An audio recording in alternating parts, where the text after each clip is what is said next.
In past years, I've addressed the most pressing dietary issues of our time, like what's the healthiest variety of apple?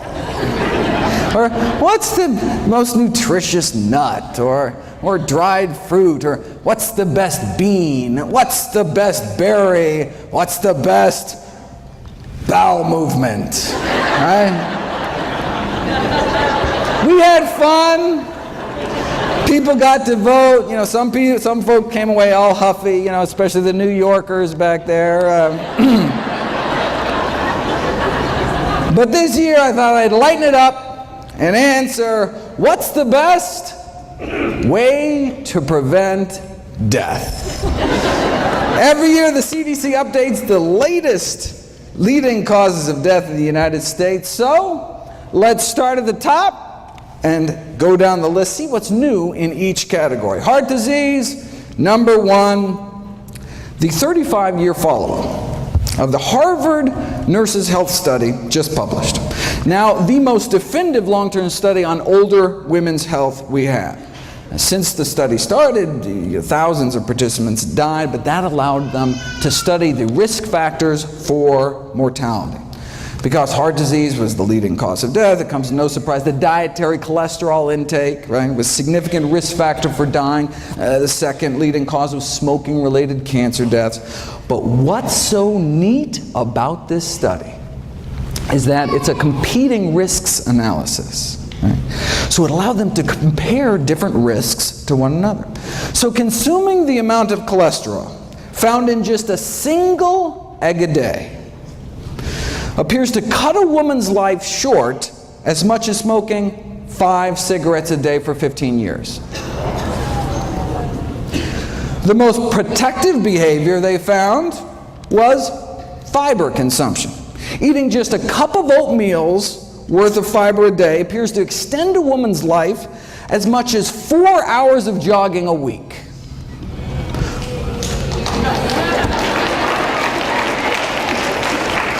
Though you can do both.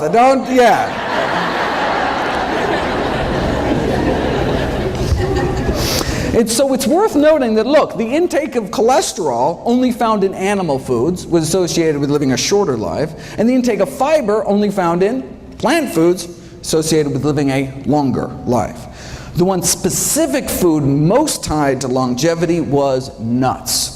You also appear to get 4 hours of weekly jogging benefit eating just 2 handfuls of nuts a week. All right. Yeah, heart disease, number one cause of death, but what if your cholesterol is normal, right? Hear that all the time from patients, right? Have to break it to them. Look, having a normal cholesterol in a society where it's normal to drop dead of a heart attack, not necessarily a good thing. And remember, it's our number one killer, right?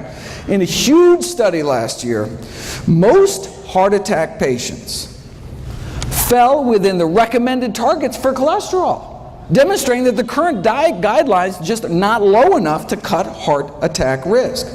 Close to half of heart attack victims had cholesterol levels classified in the guidelines as optimal, though I'm not sure their grieving spouses and orphan children will take much comfort in that fact. What is considered optimal is still way too high. Yeah, having a below average cholesterol, reduces your risk, but as the editor-in-chief of the American Journal of Cardiology wrote more than a decade ago, it's time to shift, right, from just decreasing risk to actually preventing and arresting atherosclerosis. We don't want low risk, we want no risk. How do you do it? Well, for the buildup of plaque in our arteries to cease, it appears that we have to get our total cholesterol down to be about 150, right? In other words, the cholesterol must be lowered to that of your average pure vegetarian. Now, but because relatively few people are willing to abide by the vegetarian lifestyle, drugs are required, to get down to similar levels, right? So it's our choice. Now notice though, even though the average vegan has a cholesterol of 150, it doesn't mean that all vegans have 150. That's why I do free cholesterol screenings here at Summerfest. Stop by my table, little drop of blood, just take a couple minutes. I'd be happy to do that for you. All right, so it's our choice, diet or drugs. Why not just choose the drugs, right? Well, no, that's a good question. Well, as the good doctor noted last night, the FDA just announced newly mandated safety labeling by law to cholesterol-lowering statin drugs, right? So this is Lipitor, Mevacor, Crestor, Zocor, Vytorin, that kind of thing. The FDA issued new side effect warning labels this year regarding the increased risks, brain-related risks, associated memory loss and confusion, an increase in blood sugar levels, as well as new onset diabetes. One prominent cardiologist described this kind of Faustian bargain: yes, fewer heart attacks, but more diabetes, right? With all the memory loss and confusion caused by these drugs, folks may have forgot there's actually a way to reduce the risk of heart attacks and diabetes at the same time. Called the plant-based diet. All right, now cholesterol is just half of the heart disease story. The other half is inflammation. Right? We've known for 15 years that a single meal high in animal fat, sausage and egg McMuffin was used in the original study, can paralyze our arteries, right? Cutting their ability to relax normally in half within hours of eating animal products. The whole lining of our vascular tree gets inflamed and stiffened, right? And just as that inflammation, so here's hours, right? 1, 2, 3, 4, 5, 6.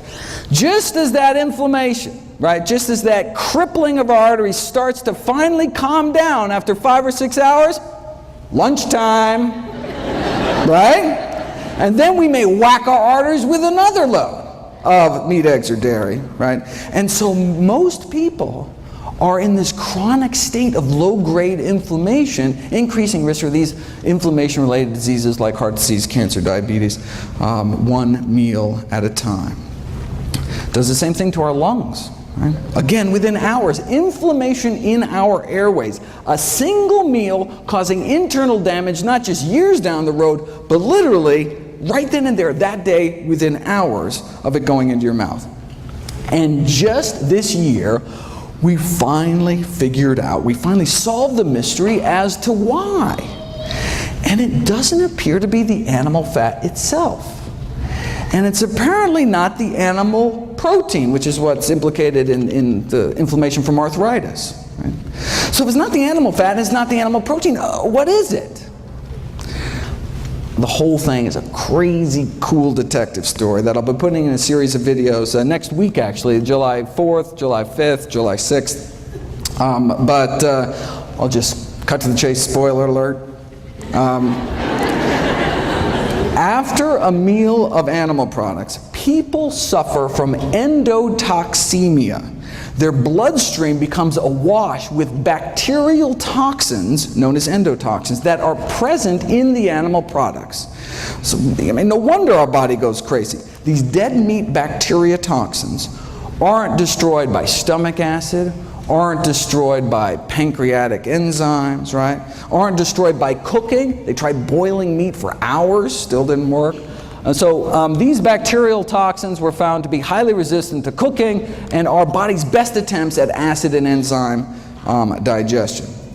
Now, the animal fat actually does play a profound role in this whole process by ferrying the bacterial toxins present in the meat through the gut into our system. So the reason animal products trigger immediate inflammation appears to be because they're so loaded with bacteria that can trigger inflammation dead or alive, even if they're fully cooked. Right? And then saturated animal fat then boosts the absorption of these toxins into our bloodstream.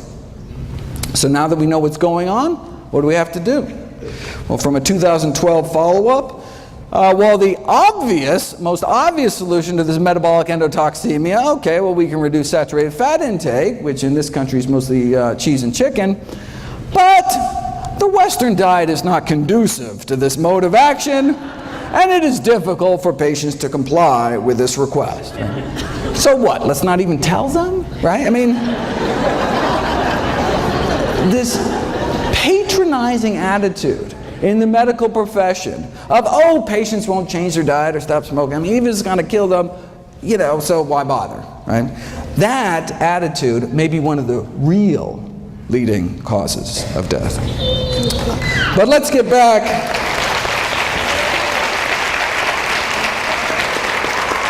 But let's get back to the official list and take on cancer next. What's the latest? Well, we know from the largest forward-looking study on diet and cancer ever performed by humanity, the incidence of all cancers combined lower among vegetarians than meat eaters, especially some of the fastest growing tumors like lymphomas and leukemias. And for that, the worst meat was actually poultry, chicken. Up to triple the rates for every 50 grams of poultry consumption. A quarter of a chicken breast, triple your risk. Normally, this whole presentation being the kind of quiz show format, but there was a scheduling mix-up. I was supposed to be the last speaker at night, and so I could go long and not interfere with the schedule, but anyway, won't happen again, and so next year back to the quiz show format, and apologize, I had to cut this short. Okay, but the link between meat and cancer is such that even the Journal of Meat Science last year asked, should we become vegetarians?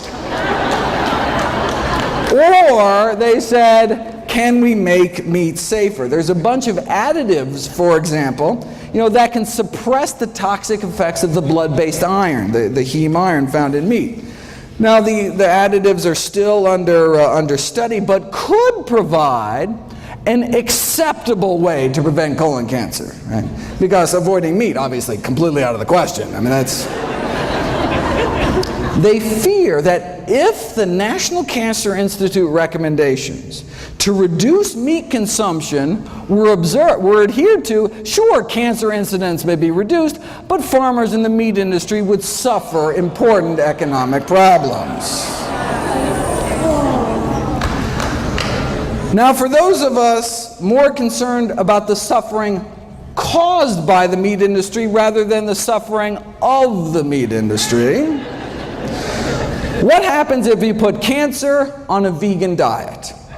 Well, the Pritikin Research Foundation just completed this elegant series of experiments, which I want to spend a bit of time on. Simple experiments. They put people on different diets, draw their blood, and then drip their blood on cancer cells growing in a petri dish, and just stood back to see whose blood was better at suppressing cancer growth. They're the ones that published that study showing that the blood of those on a vegan diet was dramatically less hospitable to cancer.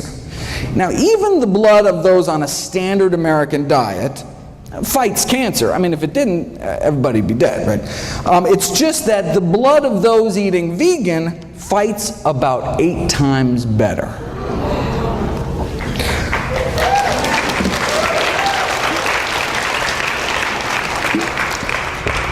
The blood of those on a standard American diet suppresses cancer growth by about 9%. You put people on a plant-based diet for a year, though, and their blood just tears it up. Right? The blood circulating through the bodies of vegans has nearly 8 times the stopping power when it comes to cancer cell growth. Now, this is for prostate cancer, most common cancer among men. For women, it's breast cancer. So the Pritikin researchers tried duplicating this study with women using breast cancer cells instead. Now, they didn't want to wait a whole year to get the results, so they figured they'd try to see what a plant-based diet could do in just 2 weeks against 3 different types of human breast cancer. This is the before, cancer growth rates powering away at 100%, and then this is after eating a plant-based diet for just 14 days. Now, slowing down cancer growth is great, but getting rid of them, getting rid of cancer cells is even better. This is before and after measuring cancer cell death, right? This is the before, and this is the after, pre and post plants. The same blood now coursing through these women's bodies gained the power to significantly slow down and stop breast cancer growth thanks to just 2 weeks of eating a plant-based diet. What kind of blood do we want in our body? What kind of immune system, right? Do we want blood that's just kind of roll over when new cancer cells pop up, right? Or do we want blood circulating to every nook and cranny within our bodies with the power to slow down and stop them? Now, this strengthening of cancer defenses was after 14 days of a plant-based diet and exercise. They were out walking 30 to 60 minutes a day.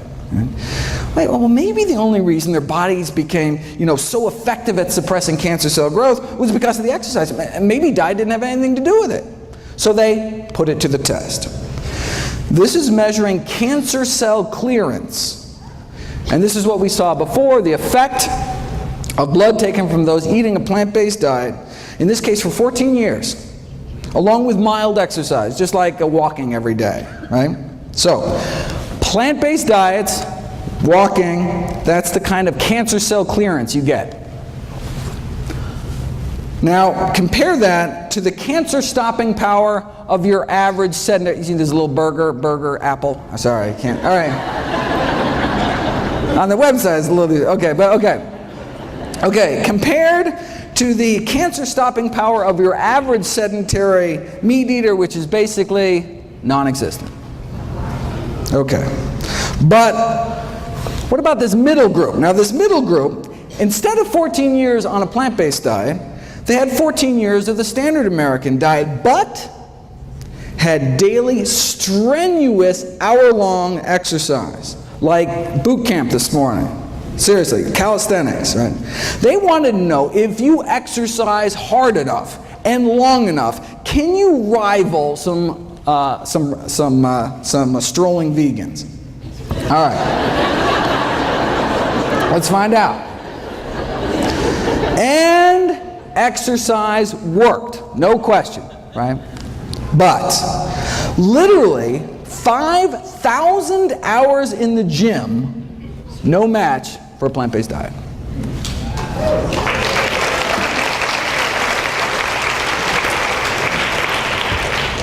Here's an actual photomicrograph of cancer cells stained so that they release light when they die. Right? As you can see in the control group, there are a few cancer cells dying, right? Even if you're a couch potato eating fried potatoes, your body's not totally defenseless.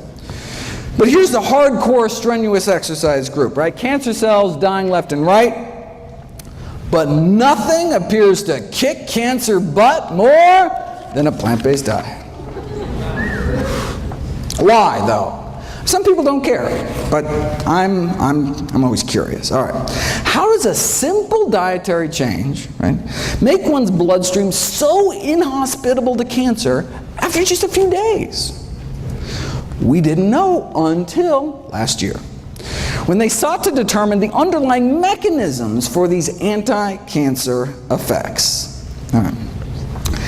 And it is a wild story. I have a whole series of videos coming out about it. The story involves little people and big dogs and little dogs. It involves marshmallows, Tinker Toys, cannibalism, and vegan bodybuilders.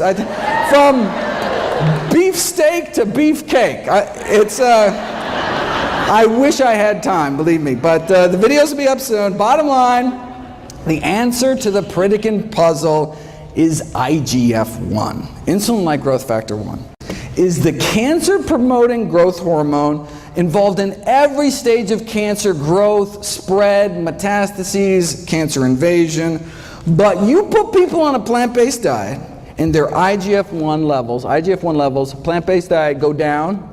And if they continue to be on a plant-based diet, this is just after a few weeks, if you're on a plant-based diet long-term, levels drop even further.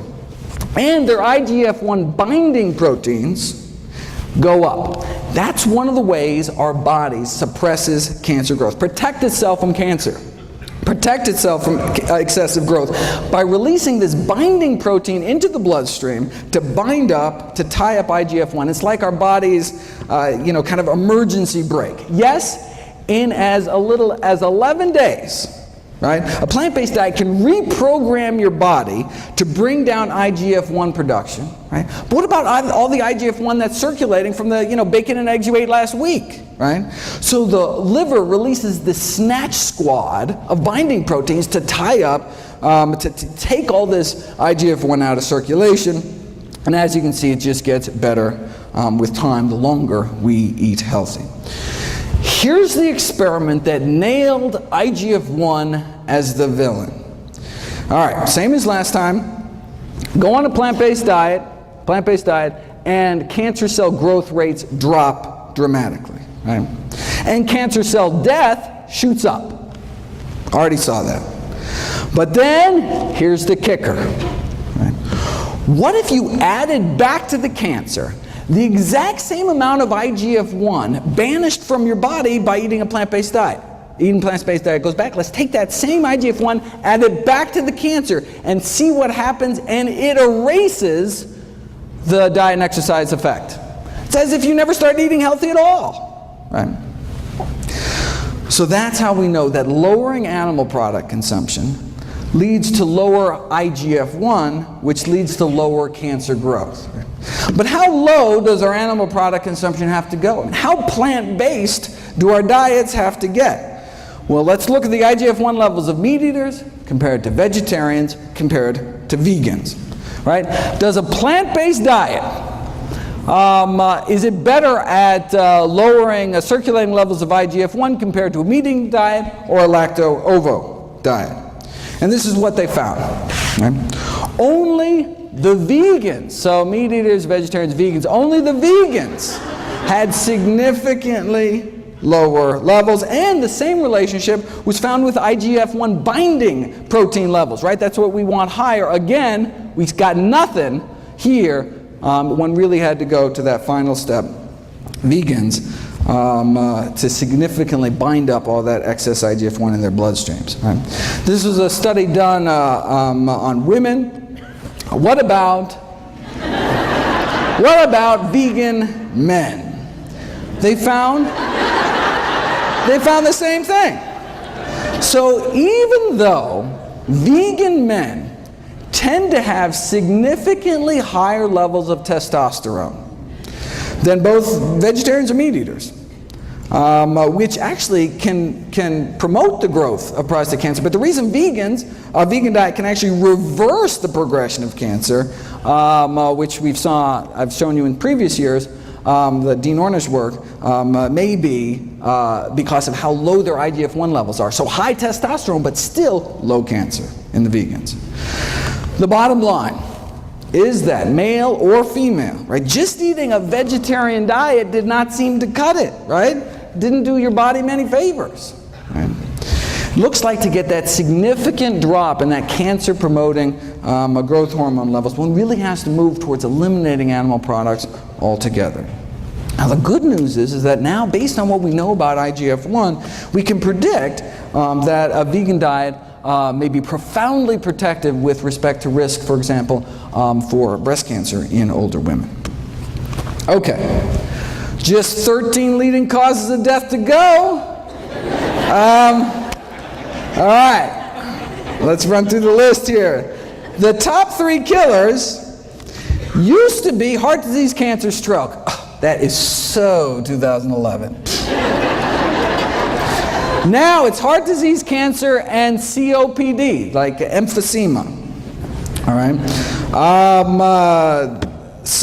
Thankfully, COPD can be prevented with a plant-based diet and even treated with plants, if you want to check that out. Now, of course, the tobacco industry took these landmark findings a little differently. Instead of adding plants to people's diets to prevent emphysema, wouldn't it be simpler to just add them to cigarettes? And voila, the addition of acai berries to cigarettes evidently has a protective effect against emphysema in smoking mice.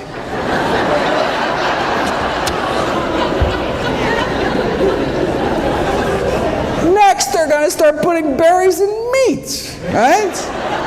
I couldn't make this up, people. Look at this. Adding fruit extracts to burgers, right?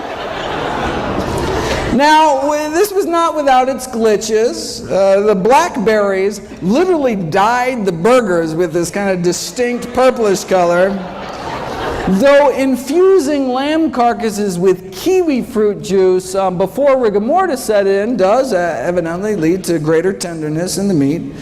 And it is possible to improve the nutritional profile of frankfurters by adding ground up grape seeds, though there were complaints that the grape seed particles, right, were visible in the final product.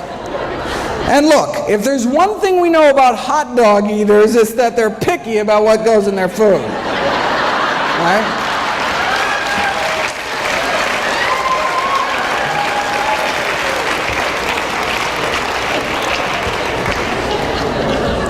Pig anus, okay, but grape seeds?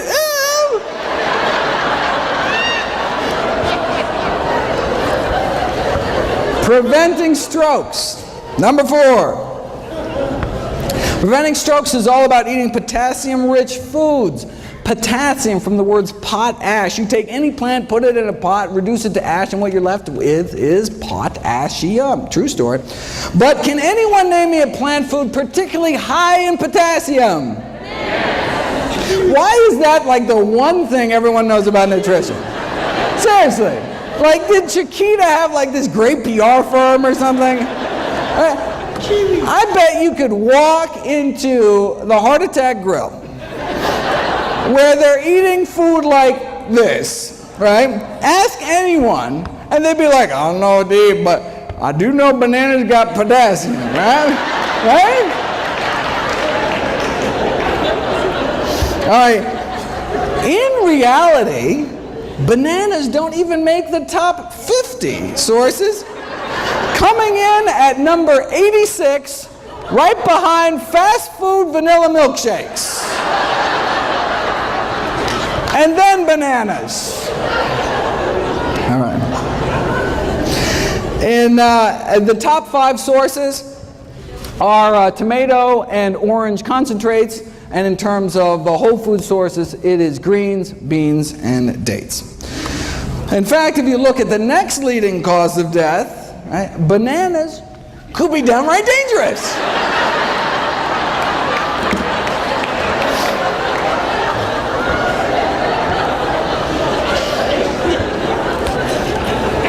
Alzheimer's. Alzheimer's now our 6th leading cause of death. We've known for 20 years now that those who eat meat, red or white, including poultry and fish, were between 2 and 3 times more likely to become demented compared to vegetarians. And the longer that you're vegetarian, the lower your risk of developing dementia. But the exciting new research is actually on treating Alzheimer's using these natural plant remedies, which actually beat out placebo and worked as well as the leading Alzheimer's drug. Again, on the website, all for free. Next on the kick the bucket list is diabetes, which can be prevented with a plant-based diet and treated with a plant-based diet and even reversed in many cases with a plant-based diet. And I encourage everyone to check out Brenda's talk at 3 o'clock this afternoon. This is from October. Those eating vegetarian had significantly lower rates than meat eaters, right? But it was the vegans that did the best.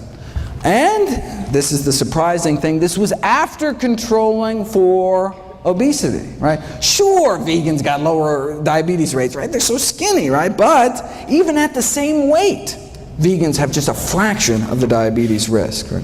Why are vegans on average so slim? Obesity is so rare among those eating plant-based diets. Nutrition researchers have been desperate to try to uncover the secret. Yes, they eat fewer calories, right? But not that many fewer. In the past years, I've gone through a number of theories to try to explain this. Maybe it's because people eating plant-strong diets, express more of that fat-shoveling enzyme in the mitochondria, the power plants of our cells. I've talked about that. Maybe it's because the gut bacteria populations are different. Maybe it's because of avoiding the obesogenic chemicals, these endocrine-disrupting chemicals in the meat supply.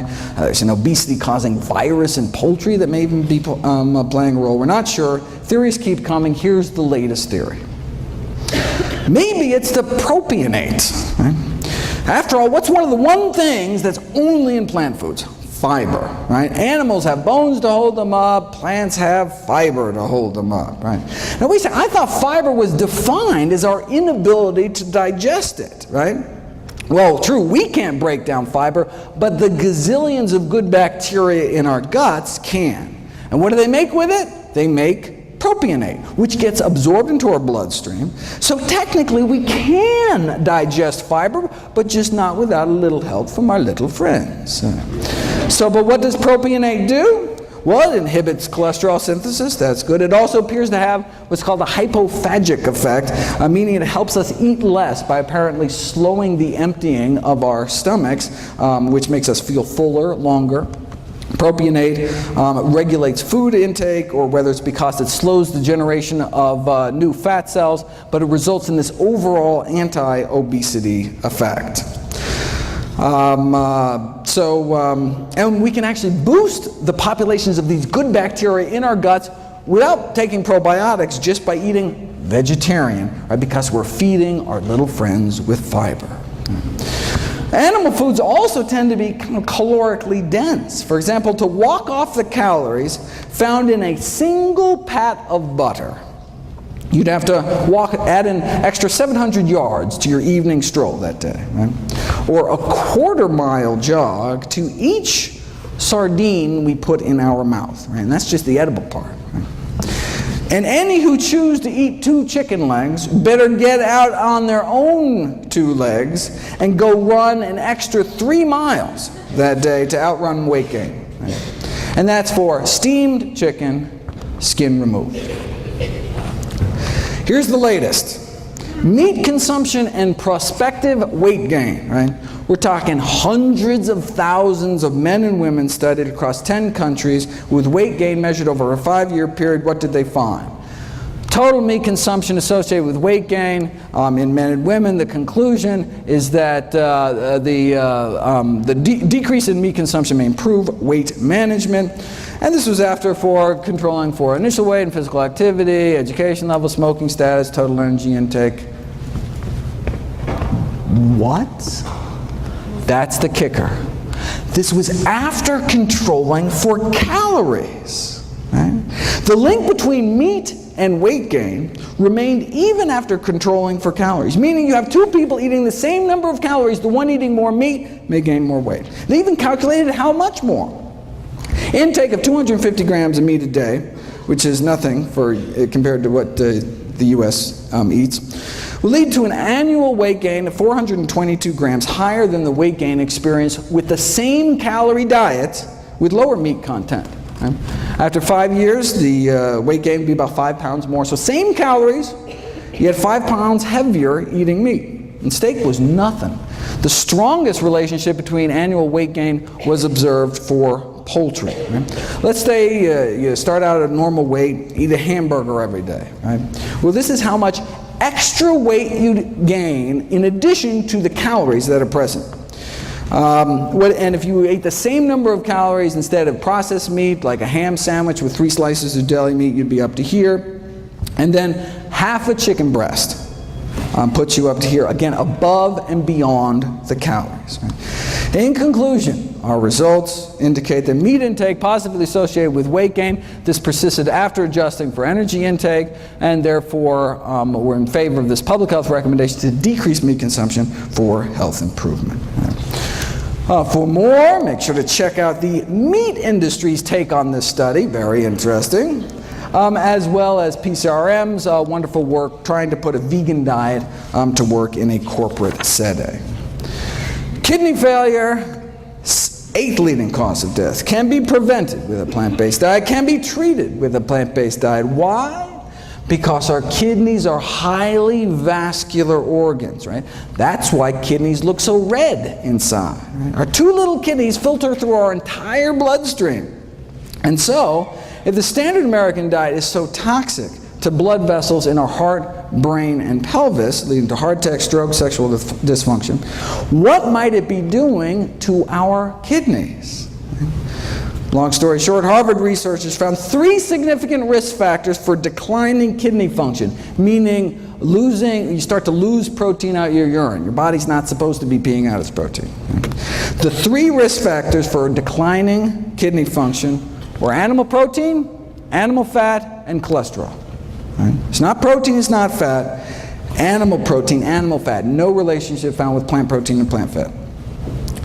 Not only do vegans appear to have better kidney function, but dramatic improvements were found treating kidney failure patients with pure vegetarian diets after just 1 week. All right. Leading killer number 9 is people dying from respiratory infections. Check out my video, Kale and the Immune System, talking about the immunostimulatory effects of kale. Is there anything kale can't do? And if you look at my video, Boosting Immunity Through Diet, which is actually, if you can see this, June 28th, this is just the video of the day that went up on Wednesday. You can see that eating just a few extra fruits and vegetables can significantly improve one's immune response to pneumococcal pneumonia. Suicide is number 10. Now, last year at Summerfest, I talked about improving mood through diet.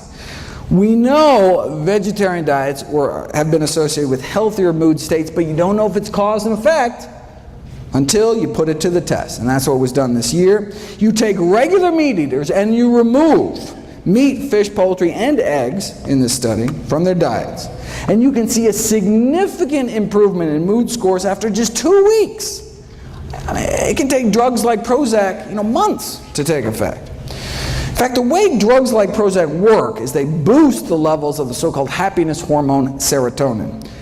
Did you know that there is serotonin in plants? I had no idea. I certainly didn't. But there's serotonin and dopamine and all sorts of human neurotransmitters in plants.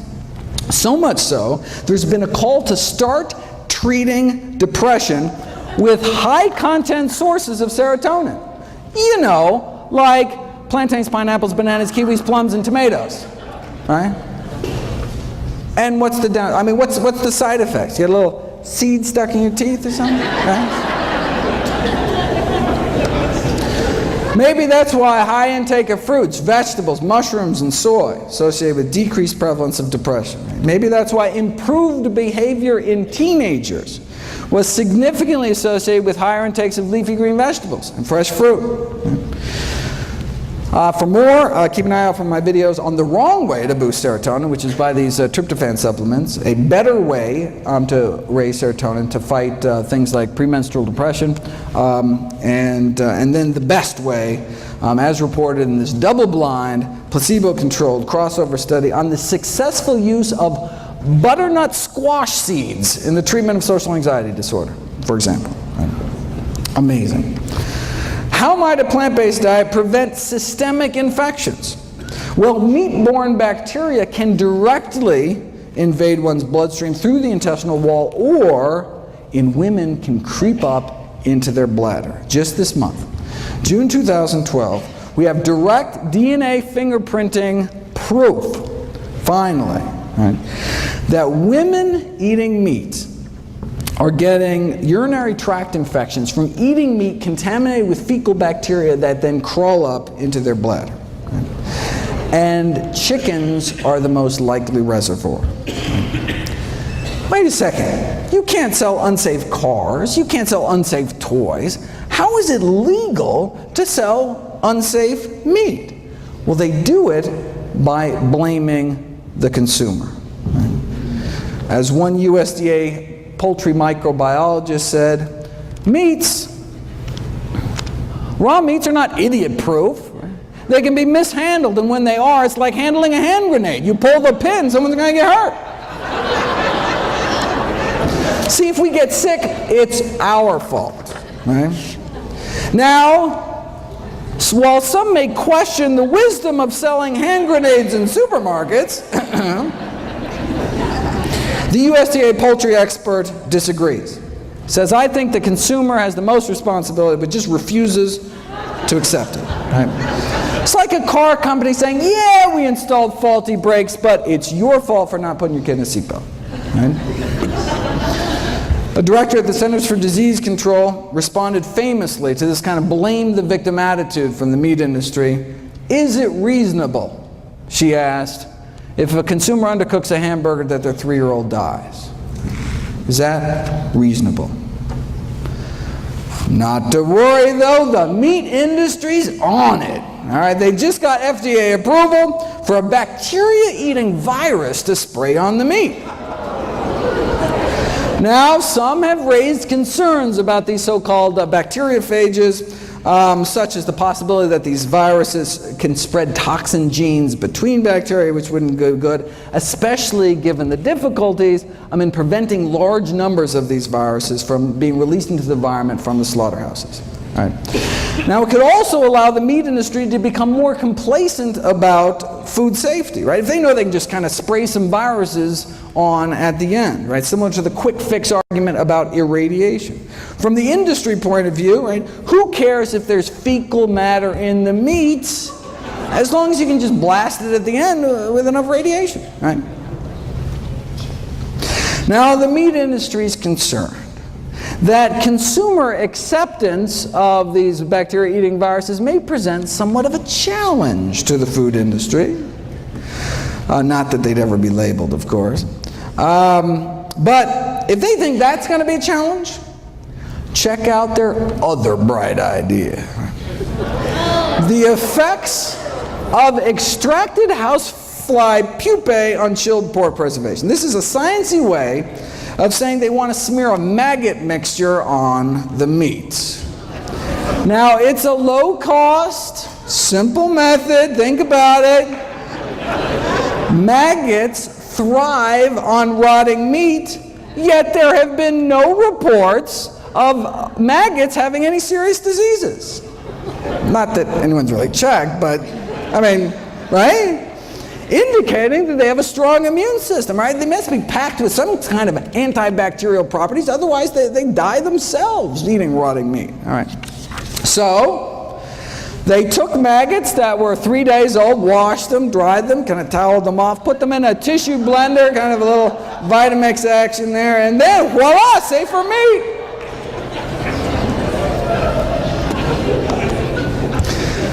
We did kidney failure. What about liver failure? We've known for 35 years, since now you can't even see this, 1977, that a vegetable protein diet can be used to treat liver failure, significantly reducing the toxins that otherwise would build up eating meat with a less than functional liver, right? Imagine eating meat without without a fully functioning liver to detoxify your blood. Right? I do have to admit, though, that some people living on plant-based diets have worsening liver function. They're called alcoholics. In fact, strictly plant-based, right? Living on potatoes and corn and barley and grapes. Still, however, not doing so hot. It's unclear. High blood pressure is up next, so-called essential hypertension, essentially only found in those who eat meat. Again, look at this. We've known for decades, it's 1974 out of Hopkins. Right? We've known that consumption of foods of animal origin highly significantly associate with blood pressure even after, again, the weight effects are removed. Right? Fast forward 39 years to 2012, and compared to non-vegetarians, compared to meat eaters, as you get more and more plant-based, right? So meat eater to flexitarian, to just eating fish, to lacto-vegetarian to vegan, looks what happens to hypertension, high blood pressure, right? There is this progressive reduction in risk to just a tiny fraction. Right?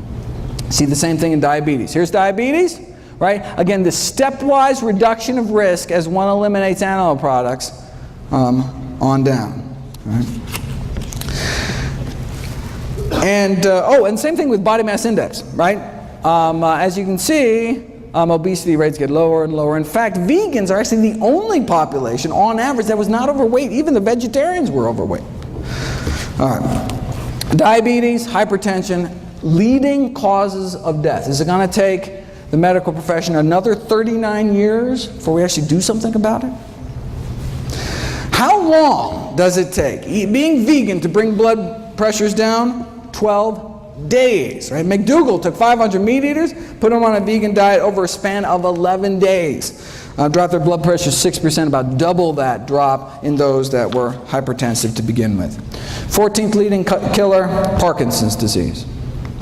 Does a vegan diet reduce risk for Parkinson's disease? Good question. Well, we know that every single prospective study ever done on dairy products, milk consumption, and the risk of Parkinson's disease found increased risk of Parkinson's. Why? Well, one possibility is that dairy products in the United States are contaminated with neurotoxic chemicals. There's substantial evidence suggesting that exposure to pesticides may increase Parkinson's disease risk, and these autopsy studies have found that the levels of these pollutants and pesticides in the brains of elevated levels in the brains of Parkinson's disease patients, and some of these toxins are present at low levels in dairy products. And they're talking about toxins like tetrahydroisoquinoline, which is a Parkinsonism-related compound found particularly in cheese. Now, although the amounts of this neurotoxin, even in cheese, are not very high, the concern is that they may accumulate. These neurotoxins may accumulate in the brain over long periods of consumption. And finally, aspiration pneumonia, which is caused by swallowing problems due to Parkinson's or having a stroke or Alzheimer's, all of which we've already covered. All right, so where does that leave us? These are the top 15 causes of death, the top 15 reasons Americans die. And a plant-based diet can help prevent nearly all of them, can help treat more than half of them, and in some cases even reverse the progression of disease, including our top 3 killers. Now, there are drugs that can help too, right? You can take one drug to treat cholesterol every day for the rest of your life, another drug for blood sugars, a few more pills for your blood pressure. Right? The same diet, though, does it all, right? It's not like, one diet for this and then a different diet for this, right? One diet to rule them all. And what about drug side effects? Right? I'm not talking about a little rash or something. Prescription drugs kill more than 100,000 Americans every year. And I'm not talking about medication errors, not abuse, not overdose. We're talking, this is just deaths from side effects, so-called ADRs, adverse drug reactions to prescription drugs. Wait a second, 100,000 deaths a year? That means, let's go down the list. Whoa, that means that the 6th leading cause of death in the United States is doctors. The 6th leading cause of death is me. Thankfully, I can be prevented with a plant-based diet.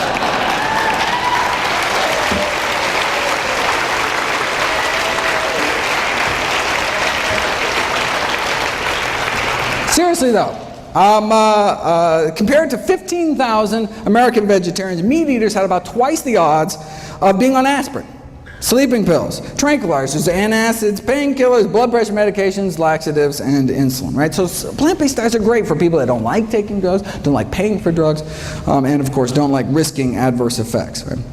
Now this study did show that plant-based diets have their own side effects. Side effects include a lower risk of chronic disease, fewer allergies, fewer surgeries. We're talking fewer varicose veins and hemorrhoids, even fewer hysterectomies.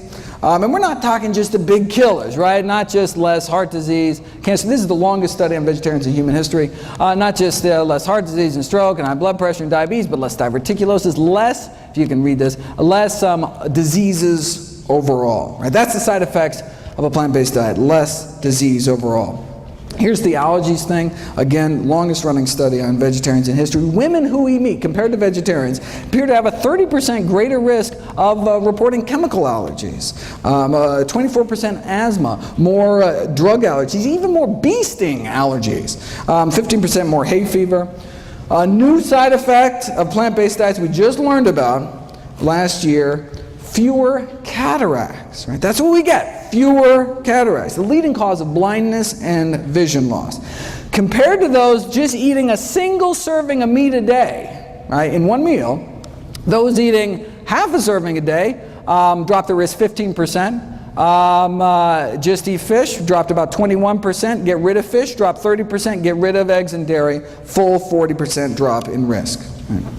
And that's all in addition to my favorite side effect of plant-based diets, helping to prevent 15 out of our 16 top killers. Want to solve the healthcare crisis? I've got a suggestion. Imagine if our nation embraced a plant-based diet. Right? Imagine if we just significantly cut back on meat. Well, there's actually one country that did it. After World War II, Finland joined us and started packing on the meat, eggs, and dairy. And by 1970s, the mortality rate from heart disease of Finnish men was the highest in the world, even put us to shame. So, look, they didn't want to die, so they got serious. Heart disease is caused by high cholesterol. High cholesterol is caused by high saturated fat intake. So the main focus of the strategy was to reduce the high saturated fat intake in the country.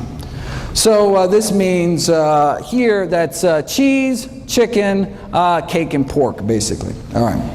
So a berry project was launched to help dairy farmers switch to berry farming, right? Whatever it took.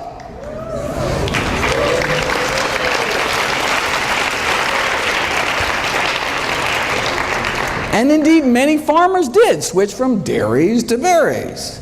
They pitted villages against each other in these friendly cholesterol-lowering competitions to see who could do the best. All right, so how'd they do?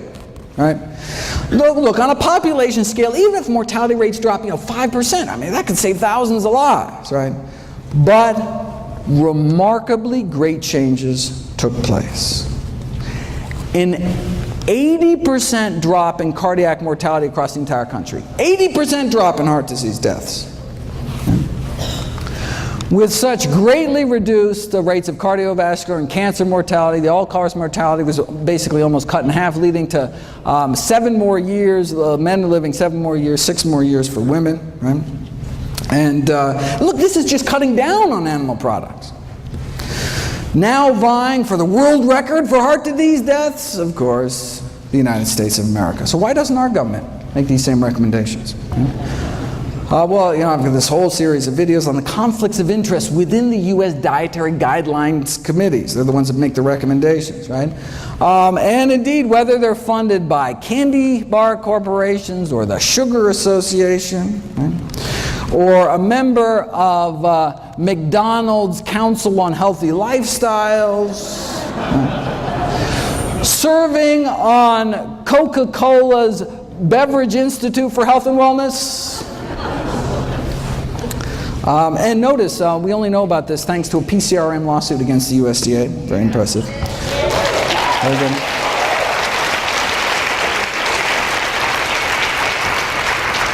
One committee member served as the Duncan Hines brand girl and then as the Crisco brand girl. These are the folks, all right, dictate U.S. nutrition policy, right? If you read the official dietary guideline recommendations, you'll note that there is no discussion at all of the scientific research on the health consequences of eating meat. Why? Because if the committee actually discussed this research, it would be unable to justify its recommendation to eat meat at all, as the research would show that meat increases the risk for chronic diseases, contrary to the purpose of having dietary guidelines in the first place, right? Thus, by simply ignoring the research, the committee is able to come to a conclusion that would otherwise look improper, right? All right. So they can't even talk about the science. Right? We know that a plant-based diet, fruits, vegetables, whole grains, legumes, no meat, reverses heart disease, completely prevents death from heart disease, slows the progression of cancer, and the almost identical diet promoted by the World Cancer Research Fund prevent cancer based on the largest review of scientific studies to date. But again, right, they can't even talk about the science because how could they justify anything but a plant-based diet? Let me end with what's probably the best summary of nutrition policy in the United States that I've ever seen. The new dietary guidelines have been released. Right? They tell us to eat healthier, but not as healthy as to noticeably affect any corporate profits. Thank you very much.